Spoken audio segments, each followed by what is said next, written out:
ริยากำลังดูเสียงแมงโอหำหอนดังป้องตัวร้อนเท่าขมาตื่นขึ้นมาออกอ่อนนอนนั่งบ่เป็นสูปุกหัวใจเอาเหลือทุกลูกเมียบ่ทันหูเมื่อนี่เสียบ่ลาตามสัญญาสิมาเอาไว้ตู้หูเล่แม่ลูกอ่อนติดนี่เลขตั้งวัดก่อนหาเงินพรบ่ได้เอาไว้ใส่ดอกข้าวไว้เลขออกมาแทบสิบวยดังป่วยปันหาเงาจักสิเอาไว้ใส่แก่ไทยในปีนี้ต้องหาเรามาถอนจักสิไปนอนดีทำทีบ่ใครป่วย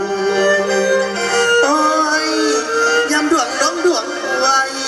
สวยเท่าใดปัดแผ่นซ้ำหาเกลือจำเมียนบ่มี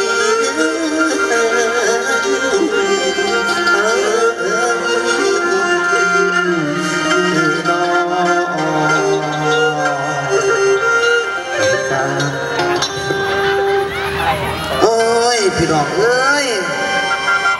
เพิ่นมาสวดเจ็ดที่ดีเจ็ดผลคนโบราณจ่าเบาแต่ประตูของเฮาสิดีได้จังได๋หนอมรดกแต่พอกับบ่ต่อยอดให้เอามาใส่บรรคาหวย